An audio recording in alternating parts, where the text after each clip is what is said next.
Bienvenido otra vez a Gracia más Gracia. El día de hoy tengo para ti otra vez, ya después de mucho tiempo, la sección de contestando tus preguntas, en donde contestamos una pregunta que recibimos de ustedes. Así que si tú tienes una pregunta, puedes dejarla en los comentarios de este video y con mucho gusto buscaremos la oportunidad y la guía de Dios para poder contestarla.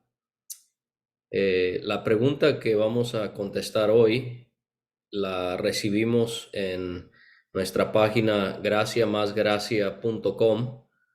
Es una pregunta que aparece en los comentarios de un artículo que escribí sobre algunos versículos que son utilizados para erróneamente enseñar que la salvación se puede perder. Y lo que hago es repaso estos versículos y doy una defensa bíblica para tratar de mostrar que no enseñan que la salvación se pueda perder, porque esa es una doctrina errónea y falsa.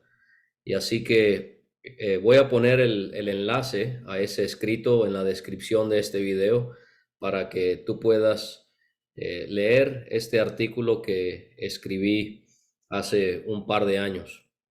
Y desafortunadamente este artículo ha generado comentarios y también preguntas donde es muy evidente que hay muchas personas que tienen mucha confusión en cuanto a este tema y que han sido tristemente engañados. Es muy importante que estemos muy claros sobre este tema, porque creer que la salvación se puede perder es una herejía, es una falsa doctrina, es una blasfemia contra el nombre de Dios y contra la obra de Jesucristo. Así que es un tema en el cual no podemos ser ambiguos. No se trata de que yo tenga mi punto de vista, tú tengas tu punto de vista. Solo hay una manera en la que este tema puede interpretarse, y esto define si nosotros estamos creyendo, practicando y predicando un evangelio puro. Y la pregunta que aparece ahí en la página, como en los comentarios en este artículo del que ya les he mencionado, dice: al que venciere. ¿Hay que vencer para ser salvo? ¿Y nuestro nombre no será borrado y si no vences? ¿Qué? Hebreos 2:3, Filipenses 2:12, Dios les bendiga. Bueno, agradecemos a la persona que nos mandó esta pregunta y queremos ser muy francos, muy directos, porque es un tema tan crucial. Así que para la persona que hizo esta pregunta o cualquier otra persona, nuestro afán no es ofender, no es contender, pero sí queremos que ustedes puedan estar sumamente claros en cuanto a este tema. No se dejen engañar por el diablo, como muchas personas tristemente han sido engañadas y han tenido que sufrir la perdición eterna, porque creer que la salvación se pierde no es creer verdaderamente en Cristo Jesús, no es creer en el verdadero evangelio, y por lo tanto es perderse eternamente y para siempre. Ahora, esta persona que nos pregunta sobre al que venciere, si tenemos que vencer para ser salvos, y qué sucede si no vencemos. Bueno, este es un término que encontramos que se repite en los escritos de Juan, mayormente, el apóstol Juan. Y podemos comenzar mencionando que hay en estas 7 cartas o 7 mensajes que son enviados a 7 de las muchas iglesias que había en Asia Menor. Se les hace la promesa por medio de Cristo mismo que hay bendición para aquellos que venzan. En Apocalipsis 2:7 a Éfeso se le dijo: al que venciere le daré a comer del árbol de la vida. A Esmirna se le dijo en Apocalipsis 2:11, el que venciere no sufrirá daño de la segunda muerte. En Apocalipsis 2:17 se le prometió a Pérgamo, al que venciere daré a comer del maná escondido y le daré una piedrecita blanca y en la piedrecita escrito un nombre nuevo. En Apocalipsis 2:26 se le promete a la iglesia en Tiatira, al que venciere y guardare mis obras hasta el fin, yo le daré autoridad sobre las naciones. A la iglesia en Sardis, en Apocalipsis 3:5, se le dijo, el que venciere será vestido de vestiduras blancas, y no borraré su nombre del libro de la vida, y confesaré su nombre delante de mi Padre y delante de sus ángeles. Allí tenemos parte de la pregunta que se nos hizo sobre si la salvación no se puede perder cuando consideramos si el Señor nos promete no borrar nuestro nombre del libro de la vida. En Apocalipsis 3:12, y vamos a ver eso en unos momentos. En Apocalipsis 3:12, a la iglesia en Filadelfia se le dijo, al que venciere, yo le haré columna en el templo de mi Dios. A la iglesia en la Odisea, la séptima, en Apocalipsis 3:21, se le afirmó por Cristo mismo, al que venciere, le daré que se siente conmigo en mi trono, así como yo he vencido y me he sentado con mi Padre en su trono. Y llegamos a Apocalipsis 21, ya casi para terminar la Biblia y el libro de Apocalipsis. Y leemos ahí, el que venciere heredará todas las cosas y yo seré su Dios y él será mi hijo. Entonces, ¿qué podemos deducir? ¿Qué podemos aprender de este asunto del cristiano venciendo? Bueno, esta palabra venciere significa sencillamente conquistar. Para aquellos que les gustan el calzado de la marca Nike, bueno, esta palabra Nike da origen a esta palabra en el griego venciere. La palabra Nike significa victoria. Y entonces al que venciere, este verbo está describiendo a alguien que obtiene la victoria, a alguien que conquista, a alguien que vence. Ahora, cuando leemos la Biblia, no podemos llegar al final de la Biblia y leer estos versículos sobre aquellos que vencieren y decir que uno tiene que poner de su parte para vencer y así asegurar la salvación. La hermenéutica bíblica sencillamente no funciona de esa manera.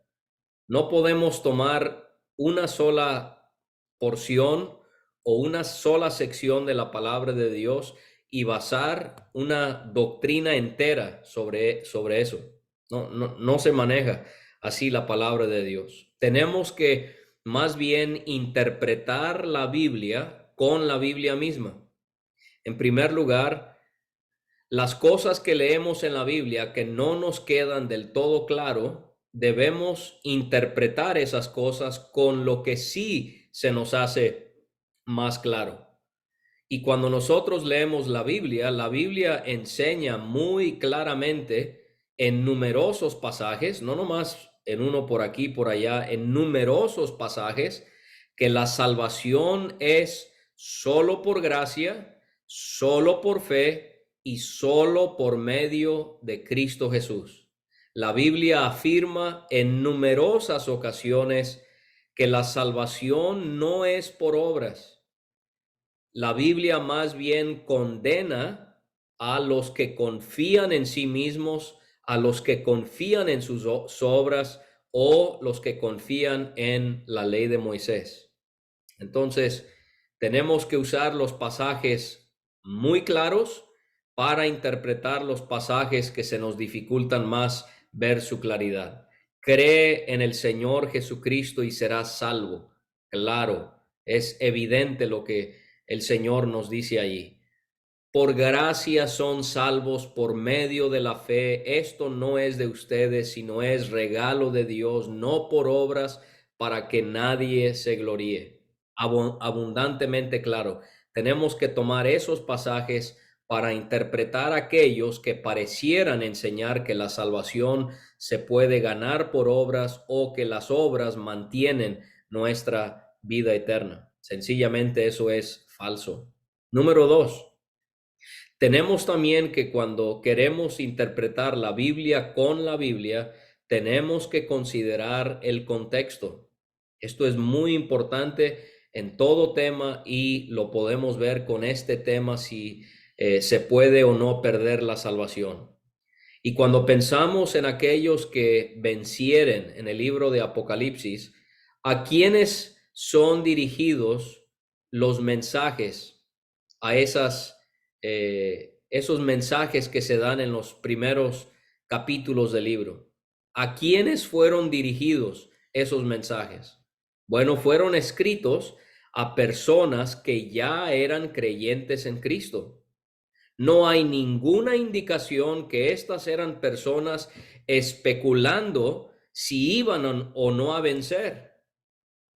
Ellos no eran personas que especulaban si iban a llegar o si iban a merecer la salvación.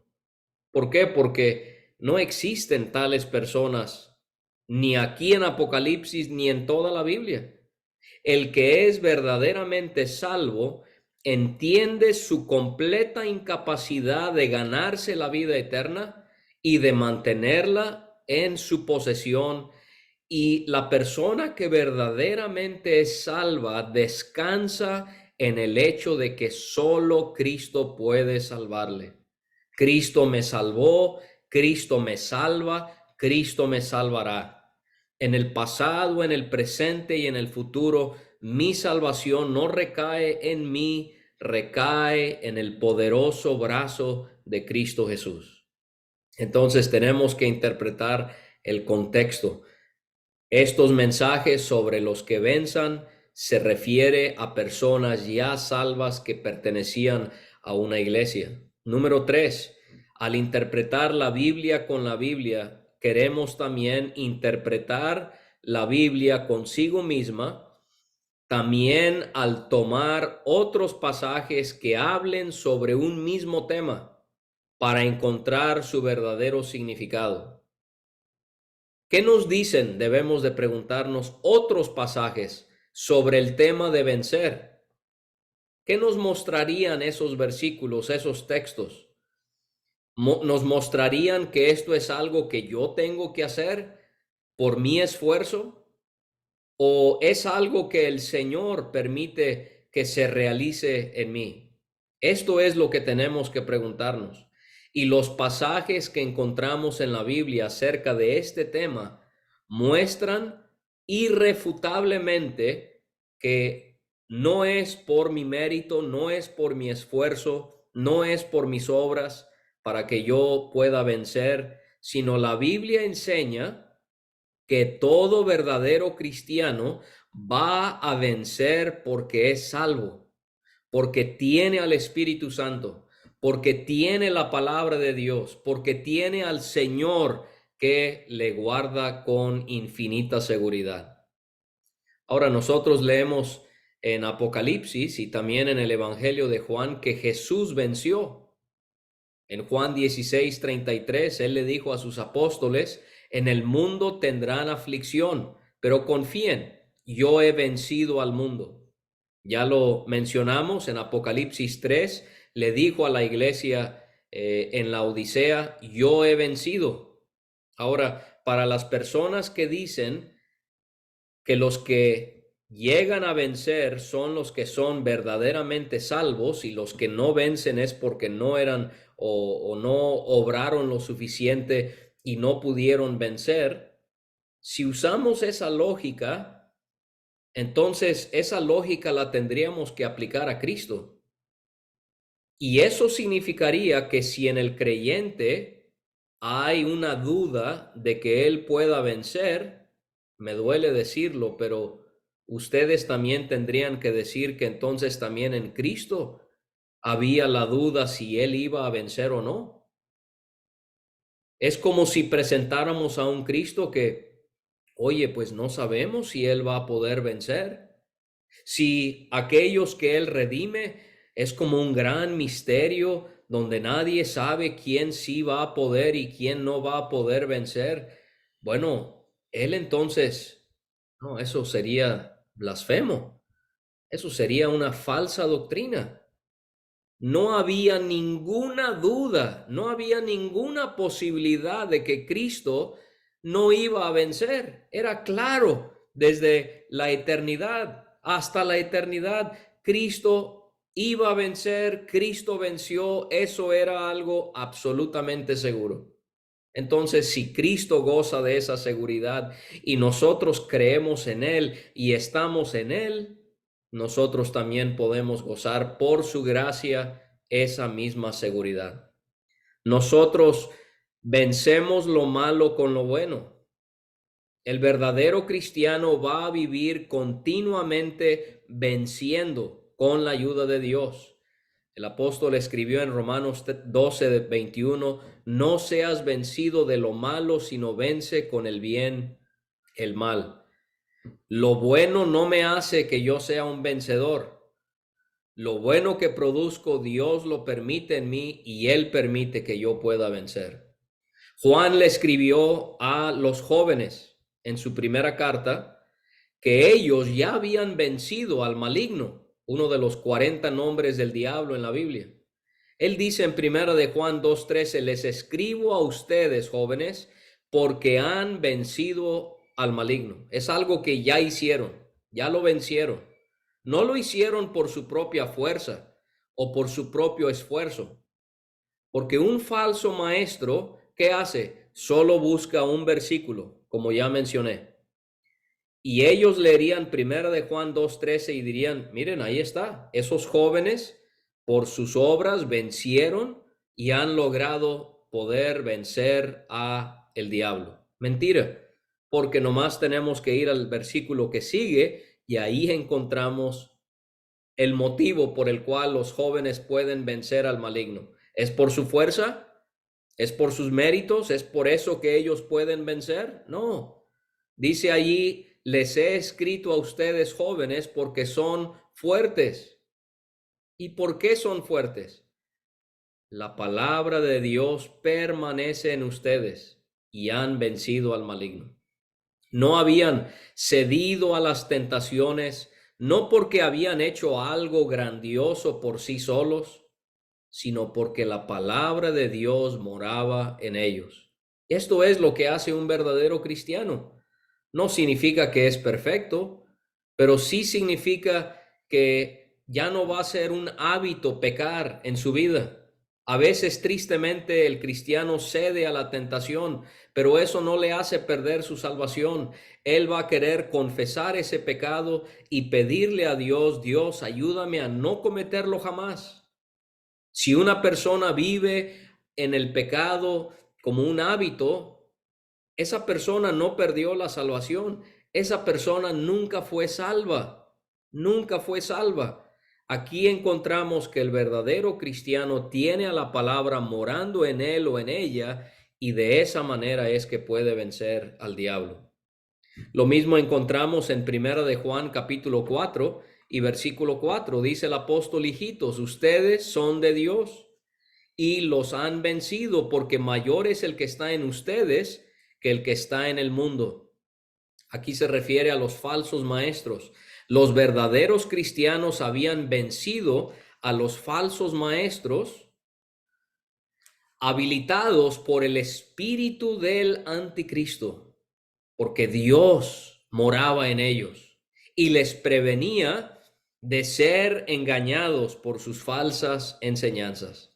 No fue por sus méritos, no fue porque se esforzaron y así pudieron vencer, sino lo hicieron, lo lograron porque Dios estaba con ellos y en ellos. Los falsos maestros en las iglesias en Asia, donde se habla en Apocalipsis que ellos, los que iban a vencer, ellos no iban a vencer la falsa doctrina. ¿Por qué? Porque no eran salvos, eran del diablo. Un verdadero hijo de Dios siempre persevera en sana doctrina. Puede que por un tiempo se confunda, pero va a regresar a la verdad. Pero una persona que persiste en el engaño y en el error doctrinal no es un hijo de Dios, porque Dios ayuda a sus hijos a poder vencer la falsa enseñanza y a los falsos maestros. Y esto también podemos ver, es muy rotundo. Yo no sé cómo pudiéramos confundirnos en esto, pero lo que contradice completamente y claramente que debemos vencer para poder ser salvos es lo que encontramos en Primera de Juan capítulo 5. Y les voy a leer los versículos 1 a 5. Todo aquel que cree que Jesús es el Cristo es nacido de Dios, y todo aquel que ama al que engendró, ama también al que ha sido engendrado por él. En esto conocemos que amamos a los hijos de Dios cuando amamos a Dios y guardamos sus mandamientos. Pues este es el amor a Dios, que guardemos sus mandamientos, y sus mandamientos no son gravosos. Porque todo lo que es nacido de Dios vence al mundo. Y esta es la victoria que ha vencido al mundo, nuestra fe. ¿Quién es el que vence al mundo? Sino el que cree que Jesús es el Hijo de Dios. ¿Sí ves? Es muy claro. Toda persona nacida de Dios, toda persona que se ha arrepentido y ha creído en Cristo y nace de nuevo, lo va a manifestar en su vida y va a vencer. Sea como sea, con la ayuda de Dios va esa persona a vencer. No obra para ser salvo, no vence para ser salvo, sino que muestra obras y vence porque ya ha sido salvado.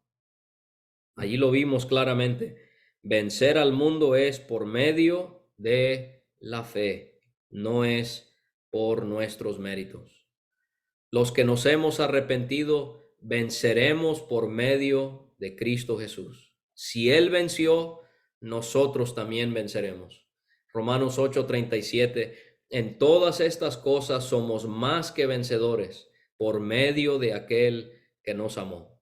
El cristiano va a tener luchas, va a tener tentaciones, pero va a vivir una vida de pureza, mostrando obras de justicia, y va a vencer y va a gozar de las promesas hechas en el Apocalipsis que ya hemos mencionado.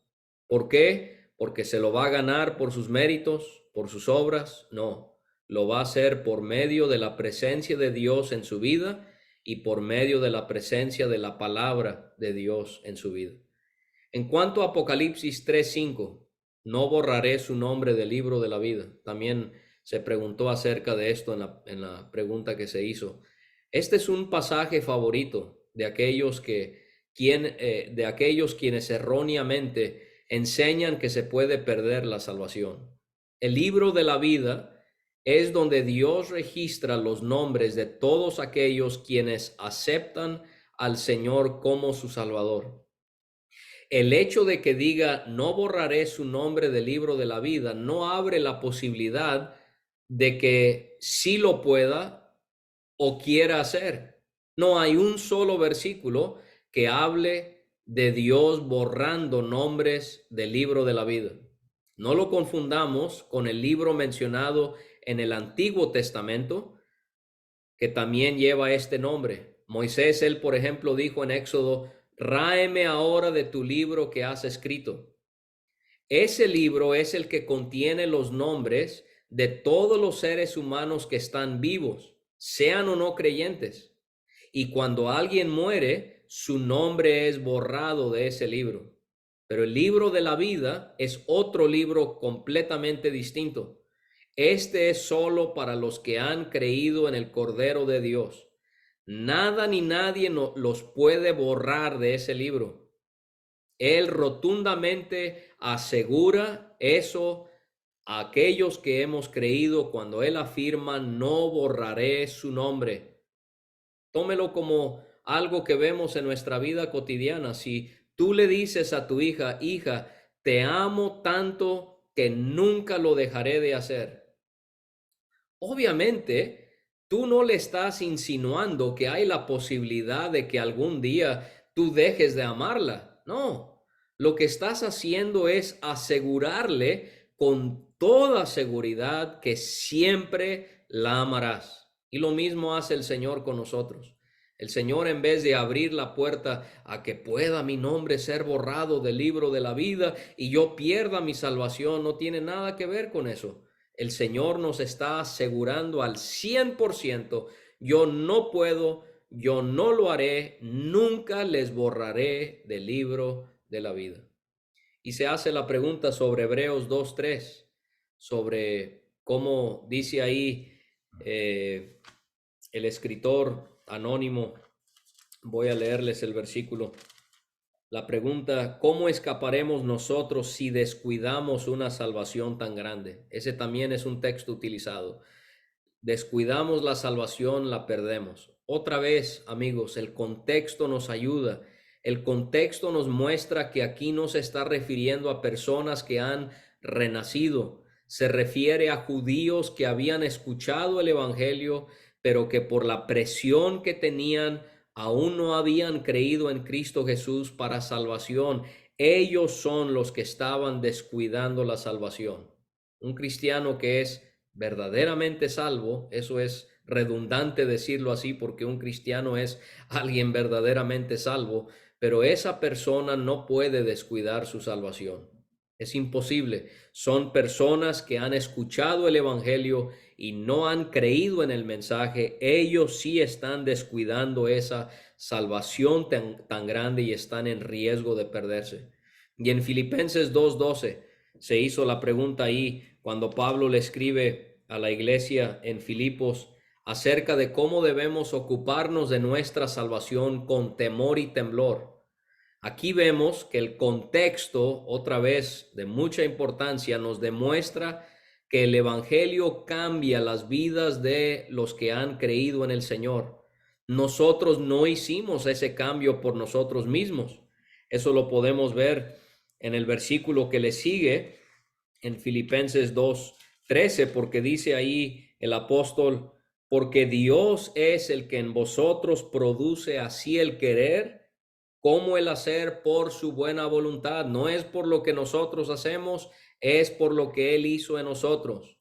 Y el cambio aquí, el ocuparse en su salvación con temor y temblor, es para que mostraran cambios en cuanto a no murmurar los unos contra los otros y tampoco estar involucrados en las contiendas. Eso lo vemos en el versículo 14. Hagan todo sin murmuraciones y contiendas. Y Pablo quería que fueran irreprensibles, que fueran sencillos, que fueran sin mancha, para que resplandecieran como luminares. Eso está en el versículo 15. Esto no tiene nada que ver con ocuparme de mi salvación para poder algún día alcanzarla. No, el contexto me muestra que ocuparme de mi salvación con temor y temblor tiene que ver con manifestar la vida, la nueva vida que hay en mí. Mira, quiero serte muy honesto. Si tú crees que la salvación se recibe por fe, pero uno tiene que obrar para merecerla, entonces tú no conoces el verdadero evangelio. Tú crees en un evangelio falso y tú necesitas arrepentirte, necesitas verdaderamente descansar en Cristo, quien es el único que te puede salvar por medio de la fe. Tú no puedes hacer nada para recibir la salvación, tampoco puedes hacer nada para mantenerla. Una persona se salva al creer en Cristo Jesús. Dios cambia a la persona y esa persona deja el pecado y vencerá sin ninguna duda porque tiene la victoria de Jesús. Y si alguien dijo haber creído en Cristo, pero su vida no cambia y no vence, es porque nunca fue salvo, es porque nunca experimentó la nueva vida que hay en Cristo Jesús. Yo te agradezco mucho que me hayas acompañado, espero que esto aclare tus dudas y deseo de todo corazón que Dios utilice este pequeño estudio para tu beneficio espiritual. Un saludo a todos y nos vemos hasta la próxima.